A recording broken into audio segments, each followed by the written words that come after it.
Weight ಲಾಸ್ಗೆ help ಆಗುವಂತಹ ಪೋಹ ಇದು, miss ಮಾಡ್ಕೊಳ್ಳೇಬೇಡಿ. ವೀಕ್ಲಿ ಒನ್ಸ್ ಟ್ರೈ ಮಾಡಿ. Welcome back to Divi Parshiv diaries. ಇನ್ನು ಚಾನಲ್ ಸಬ್ಸ್ಕ್ರೈಬ್ ಆಗಿಲ್ಲ ಅಂದರೆ ಪ್ಲೀಸ್ ಸಬ್ಸ್ಕ್ರೈಬ್ ಆಗಿ. ವೆಯ್ಟ್ ಲಾಸ್ ಸೀರೀಸ್ನ 2ನೇ ಫುಡ್ ಇದು. ನಾನಿವತ್ತು ಎಗ್ ವೆಜಿಟೇಬಲ್ ಪೋಹ ಮಾಡ್ತಾಯಿದ್ದೀನಿ. ಅದಕ್ಕೆ ಬೇಕಾಗಿರೋಂಥ ತರಕಾರಿಗಳನ್ನ ಆಲ್ರೆಡಿ ಕಟ್ ಮಾಡಿ ಇಟ್ಕೊಂಡಿದ್ದೀನಿ. ಜೊತೆಗೆ ಅವಲಕ್ಕಿನೂ ನೆನೆ ಹಾಕಿದ್ದೀನಿ, 2 ಮೊಟ್ಟೆ ಕೂಡ ತೊಗೊಂಡಿದ್ದೀನಿ. ಇವಾಗ ಹೇಗೆ ಮಾಡೋದು ಅಂತ ತೋರಿಸ್ಕೊಡ್ತೀನಿ. ಒಂದು ಪ್ಯಾನ್ ಇಡಿ. ಪ್ಯಾನ್ ಕಾದ ನಂತರ ಅದಕ್ಕೆ ಸ್ವಲ್ಪ ಆಯಿಲ್ ಹಾಕ್ಕೊಳ್ಳಿ, ಜಾಸ್ತಿ ಏನು ಬೇಡ. ತುಂಬ ಜನ ನೋಡಿದ್ದೀನಿ ಆಯಿಲ್ ತುಂಬ ಯೂಸ್ ಮಾಡ್ತಾರೆ, ಖಂಡಿತ ತಪ್ಪು. ಇದು ಆಲ್ಮೋಸ್ಟ್ 3 ಮೆಂಬರ್ಸ್ಗಾಗಷ್ಟು ಆಯಿಲ್ ಹಾಕ್ಕೊಂಡಿರೋದು ನಾನು. ಸೊ ಎಣ್ಣೆ ಕಾದ ನಂತರ ಸ್ವಲ್ಪ ಸಾಸಿವೆ ಹಾಕ್ಕೊಳ್ಳಿ, ನಂತರ ಸ್ವಲ್ಪ ಜೀರಿಗೆ ಹಾಕ್ಕೊಳ್ಳಿ. 2 ಚಿಟಪಟ ಚಿಟಪಟ ಅಂದಮೇಲೆ 2 ಮೆಣಸಿನ್ಕಾಯಿ ಹಾಕ್ಕೊಳ್ತಾ ಇದ್ದೀನಿ. ನಿಮಗೆ ಖಾರಕ್ಕೆ ತಕ್ಕಂಗೆ ಮೆಣಸಿನ್ಕಾಯಿನ ಆ್ಯಡ್ ಮಾಡ್ಕೊಳ್ಳಿ. ಸೊ ಮೆಣಸಿನ್ಕಾಯಿ ಒನ್ಸ್ ಫ್ರೈ ಆದಮೇಲೆ ನೀವು ಇವಾಗ ಕರಿಬೇವು ಸೊಪ್ಪನ್ನ ಆ್ಯಡ್ ಮಾಡ್ಕೊಬೇಕು. ಸ್ವಲ್ಪ ಕರಿಬೇವು ಸೊಪ್ಪನ್ನ ಆ್ಯಡ್ ಮಾಡ್ಕೊಳ್ಳಿ. ಸೊ 2 ಫ್ರೈ ಆದಮೇಲೆ ನೀಟಾಗಿ ಈರುಳ್ಳಿನ ಆ್ಯಡ್ ಮಾಡ್ಕೊಳ್ಳಿ. ನಾವು ಸಣ್ಣಕ್ಕೆ ಹೆಚ್ಚಿರುವಂಥ ಈರುಳ್ಳಿನ ಆ್ಯಡ್ ಮಾಡ್ಕೊಳ್ತಾ ಇದ್ದೀನಿ. ನಾನಿಲ್ಲಿ 1 ಈರುಳ್ಳಿನ ಆ್ಯಡ್ ಮಾಡ್ಕೊಂಡಿದ್ದೀನಿ. ನ್ಯೂಟ್ರಿಷನ್ ಫುಡ್ ಅಂತ ಹೇಳ್ಬೋದು. ವೆಜಿಟೇಬಲ್ಸ್ ಇದೆ, ಫೈಬರ್ ಇದೆ, ಜೊತೆಗೆ ಪ್ರೋಟೀನ್ ಇದೆ, ಕಾರ್ಬ್ಸ್ ಇದೆ, ಸಖತ್ ಫುಡ್ಡು. ಸೊ ಈರುಳ್ಳಿ ಫ್ರೈ ಆದಮೇಲೆ ನಾನಿಲ್ಲಿ 2 ಎಗ್ನ ಒಂದು ಬೌಲ್ಗೆ ಹಾಕ್ಕೊಂಡು ಸ್ವಲ್ಪ ಸಾಲ್ಟ್ ಹಾಕಿ ಮಿಕ್ಸ್ ಮಾಡಿ ಹಾಕ್ಕೊಳ್ತಾ ಇದ್ದೀನಿ. ಮೊಟ್ಟೆದು ಹಸಿ ಸ್ಮೆಲ್ಲು ಹೋಗೋ ತನಕ ಫ್ರೈ ಮಾಡ್ಕೊಳ್ಳಿ. ನನಗಂತೂ ಅದು ಹಸಿ ಹಸಿ ಸ್ಮೆಲ್ ಸಿಕ್ತು ಅಂದರೆ ಅಷ್ಟಾಗಿ ಇಷ್ಟ ಆಗಲ್ಲ. ನಿಮ್ಗೇನಾರ ಆ ಸ್ಮೆಲ್ ಇಷ್ಟ ಹಸಿದು ಅಂತಂದರೆ ಇವಾಗಲೇ ನೀವು ವೆಜಿಟೇಬಲ್ಸ್ ಆ್ಯಡ್ ಮಾಡ್ಕೊಬೋದು. ನಾನು ಆ ಮೊಟ್ಟೆ ಎಲ್ಲ ಸ್ಮೆಲ್ ಹೋಗೋ ತನಕ ಚೆನ್ನಾಗಿ ಫ್ರೈ ಮಾಡ್ಕೊಳ್ತೀನಿ. ಎಗ್ಗಿಂದ ನಮ್ಮ ದೇಹಕ್ಕೆ ಬೇಕಾಗಿರೋಂಥ ಪ್ರೋಟೀನ್ ಸಿಗುತ್ತೆ, ಜೊತೆಗೆ ಮಸಲ್ಸ್ ಕೂಡ ಸ್ಟ್ರಾಂಗ್ ಆಗುತ್ತೆ. ಕಡಿಮೆ ಕ್ಯಾಲೋರಿ ಇರೋದ್ರಿಂದ ವೆಯ್ಟ್ ಲಾಸಿಗೆ ತುಂಬ ಹೆಲ್ಪ್ ಆಗುತ್ತೆ. ಎಗ್ ನೋಡೋಕ್ಕೆ ಸಣ್ಣ ಇದ್ರೂ ಸಖತ್ ಪವರ್ಫುಲ್ ಫುಡ್ ಇದು. ಹಾಗಾಗಿ ನಿಮ್ಮ ಡಯೆಟಲ್ಲಿ ಎಗ್ನ ಆ್ಯಡ್ ಮಾಡಿ. ಸೊ ತಳ ಹಿಡಿದಂಗೆ ಚೆನ್ನಾಗಿ ಫ್ರೈ ಮಾಡ್ಕೊಳ್ಳಿ. ಯಾಕೆ ಅಂತಂದರೆ ತಳ ಹಿಡಿದ್ಬಿಡುತ್ತೆ ಎಗ್ಗು ಬೇಗ. ಸೊ ಎಗ್ ಫ್ರೈ ಆಯಿತು. ಇದಕ್ಕೆ ಇವಾಗ ನಾನು ಕಟ್ ಮಾಡಿರೋಂತಹ ಕ್ಯಾಪ್ಸಿಕಮ್ ಆ್ಯಡ್ ಮಾಡ್ಕೊಳ್ತಾ ಇದ್ದೀನಿ, ಜೊತೆಗೆ ಕ್ಯಾಬೇಜ್ ಸ್ವಲ್ಪ ಚಿಕ್ಕದಾಗಿ ನಾನು ಸ್ವಲ್ಪ ದಪ್ಪನೇ ಕಟ್ ಮಾಡ್ಕೊಂಡಿದ್ದೀನಿ. ನೀವಿನ್ನು ಪುಡ್ದಾಗಿ ಕಟ್ ಮಾಡ್ಕೊಬೋದು.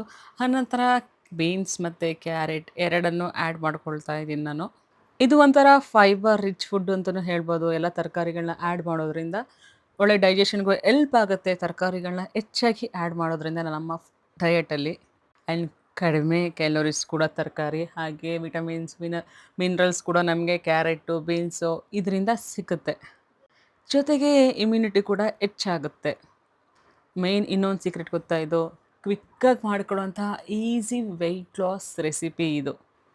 ಸೊ ಚೆನ್ನಾಗಿ ತರಕಾರಿ ಹಾಕಿದ್ಮೇಲೆ ಫ್ರೈ ಮಾಡಿ. ಯಾಕೆಂತಂದರೆ ನಾನು ಸ್ಟೀಲ್ ಕುಕ್ಕರಲ್ಲಿ ಮಾಡ್ತಾ ಇರೋದ್ರಿಂದ ತಳ ಬೇಗ ಹಿಡಿಯುತ್ತೆ. ಹಾಗಾಗಿ ನಾನು ಚೆನ್ನಾಗಿ ಫ್ರೈ ಮಾಡ್ತಾ ಇದ್ದೀನಿ. ನೀವೇನಾದ್ರು ನಾನ್ ಸ್ಟಿಕ್ಕಲ್ಲಿ ಯೂಸ್ ಮಾಡ್ತಾ ಇತ್ತು ಅಂದರೆ ಅಷ್ಟಾಗಿ ಫ್ರೈ ಮಾಡೋ ಅವಶ್ಯಕತೆ ಇಲ್ಲ ಅನಿಸುತ್ತೆ. ಆನಂತರ ಸ್ವಲ್ಪ ಕಲರಿಗೆ ಅರಿಶಿನ ಹಾಕ್ಕೊಳ್ತಾ ಇದ್ದೀನಿ, ಜೊತೆಗೆ ರುಚಿಗೆ ತಕ್ಕಷ್ಟು ಉಪ್ಪು ಕೂಡ ಆ್ಯಡ್ ಮಾಡ್ಕೊಬೇಕು. ಬಟ್ ಅರಿಶಿನ ಫಸ್ಟು ಹಾಕಿ ಫ್ರೈ ಮಾಡ್ಕೊಂಡ್ಬಿಡ್ತೀನಿ.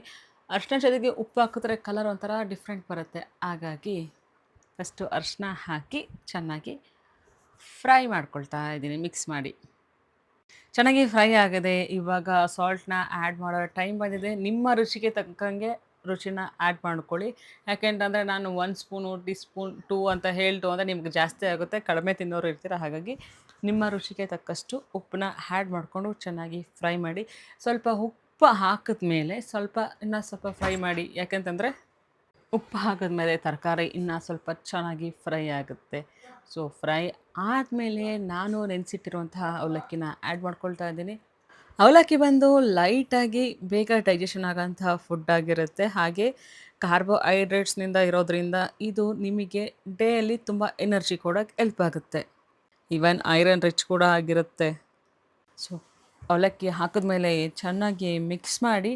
ನಿಮಗೆ ಬೇಕು ಅಂದರೆ ಲೆಮನ್ ಆ್ಯಡ್ ಮಾಡ್ಕೊಬೋದು. ನನಗೆ ಅಷ್ಟೊಂದು ಪೇಷನ್ಸ್ ಇರಲಿಲ್ಲ, ನನಗೆ ಹೊಟ್ಟೆ ಹಸಿವಾಗಿತ್ತು. ಹಾಗಾಗಿ ನಾನು ಲೆಮನ್ ಏನು ಆ್ಯಡ್ ಮಾಡಿಲ್ಲ. So simple and easy weight loss breakfast recipe veg poha ready ಇದೆ ವಿತ್ ಎಗ್. ನಾನು ಕೂಡ ನನ್ನ 40 kg ವೆಯ್ಟ್ ಲಾಸ್ ಶೇರ್ನಲ್ಲಿ one of the best food ಇದು ಹೆಲ್ಪ್ ಮಾಡಿದ್ದು. ಸೊ ನೀವು ನಿಮ್ಮ ವೆಯ್ಟ್ ಲಾಸ್ ಶೇರ್ನಲ್ಲಿ ಆ್ಯಡ್ ಮಾಡ್ಕೊಳ್ಳಿ. ಹಾಗೆ ಮತ್ತೆ ಸಿಗುವ ಮತ್ತೆ ಒಂದು ಹೊಸ ರೆಸಿಪಿ ಜೊತೆ. ಇನ್ನು ಸಬ್ಸ್ಕ್ರೈಬ್ ಆಗಿಲ್ಲ ಅಂದರೆ ನನ್ನ ಚಾನಲ್ಗೆ ಪ್ಲೀಸ್ ಸಬ್ಸ್ಕ್ರೈಬ್ ಆಗಿ for more videos. Thank you. Bye.